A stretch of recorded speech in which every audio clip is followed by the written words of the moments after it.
कभी सोचा है कि हम दिन भर जो छोटे बड़े काम करते हैं या जो फैसले लेते हैं उनके पीछे असल में क्या चल रहा होता है। हमारी जिंदगी ऐसे कई मनोवैज्ञानिक सिद्धांतों पर चलती है जिन पर हमारा ध्यान भी नहीं जाता। तो चलिए आज मन के उन छिपे हुए पैटर्न्स को समझते हैं जो हमारे हर दिन को एक शक्ल देते हैं। तो एक सीधे सवाल से ही शुरू करते हैं। हम सबको यही लगता है कि हमारे फैसले भाई वो तो पूरी तरह हमारे ही हैं, हमारे कंट्रोल में है। लेकिन क्या सच में ऐसा है, या कहीं ऐसा तो नहीं कि दिमाग पर्दे के पीछे से कोई और ही खेल खेल रहा हो? देखिए, साइकोलॉजी एक बहुत हैरान करने वाली बात बताती है। हमारे ज्यादातर फैसले लॉजिक से नहीं, इमोशन से होते हैं। मतलब हमारा दिल पहले ही फैसला ले चुका होता है और हमारा जो लॉजिकल दिमाग है ना, वो तो बस बाद में उसे सही साबित करने के बहाने ढूंढता है। असल में तो हमारी भावनाएं ही ड्राइवर सीट पर बैठी हैं। तो चलिए इन सारी बातों को एक आम दिन के सफर से समझते हैं। शुरुआत करते हैं सुबह से। जैसे ही हमारी आंख खुलती है, दिमाग का ये खेल शुरू हो जाता है।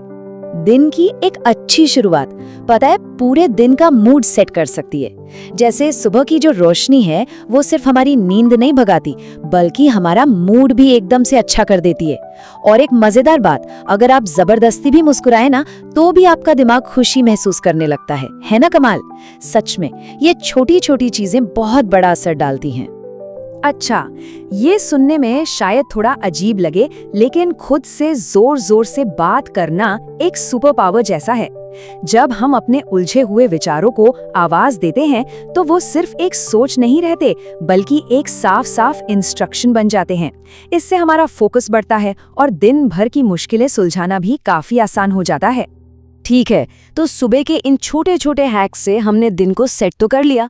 अब आते हैं दिन के उस हिस्से पर जहां फोकस और प्रोडक्टिविटी की सबसे ज्यादा जरूरत होती है, यानी हमारे काम पर।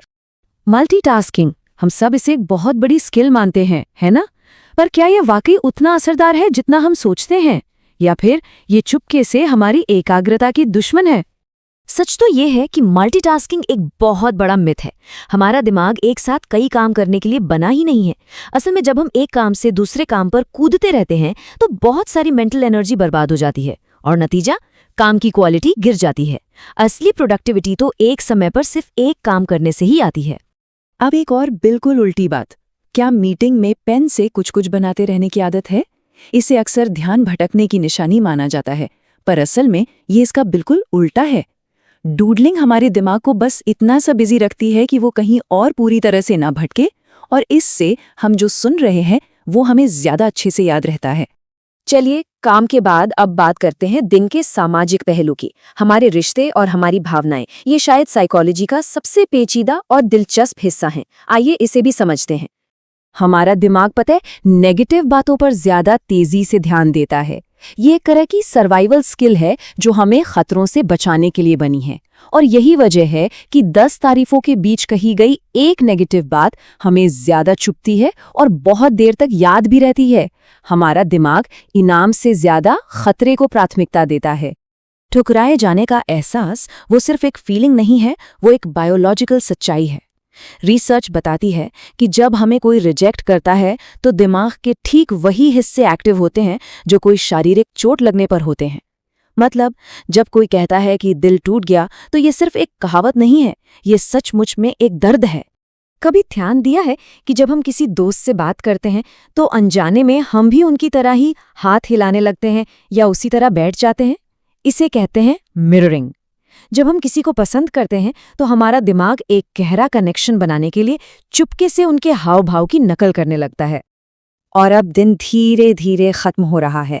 इस समय हमारा दिमाग दिन भर की सारी जानकारियों को सहेजने और आराम की तैयारी करने में लग जाता है।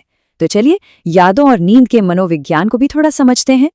हम अक्सर सोचते हैं कि हमारी यादें एक वीडियो रिकॉर्डिंग जैसी हैं जो हमेशा वैसी ही रहती हैं, पर सच तो ये है कि ऐसा बिल्कुल नहीं होता। हर बार जब हम किसी पुरानी बात को याद करते हैं तो हमारा दिमाग उसे थोड़ा सा बदल देता है। हमारी यादें पत्थर की लकीर नहीं, बल्कि रेत पर बनी तस्वीरों की तरह हैं, जो हर बार थोड़ी सी बदल जाती हैं। अगर रात में दिमाग की भागदौड़ नींद नहीं आने देती तो ये मनोवैज्ञानिक ट्रिक बहुत काम की है। सोने से ठीक पहले अपनी सारी चिंताओं को एक कागज पर लिख डालिए। ऐसा करने से आप अपने दिमाग को ये सिग्नल देते हैं कि भाई इन प्रॉब्लम्स को आप सुबह देखेंगे। इससे दिमाग शांत होता है और नींद बहुत बेहतर आती है। और आखिर में ये एक गहरा विचार, हम दूसरों के साथ जैसा बर्ताव करते हैं वो सिर्फ उनके बारे में नहीं बताता, बल्कि वो हमारी अपनी मानसिक स्थिति के बारे में बहुत कुछ बताता है। हमारा व्यवहार हमारे ही मन का आईना है। जब हम अंदर से शांत होते हैं तो दया और सहानुभूति अपने आप बाहर झलकने लगती है। तो इस पूरे सफर के बाद एक सवाल खुद से जरूर पूछिए, आज अपने ही मन के बारे में ऐसी कौन सी नई बात सीखी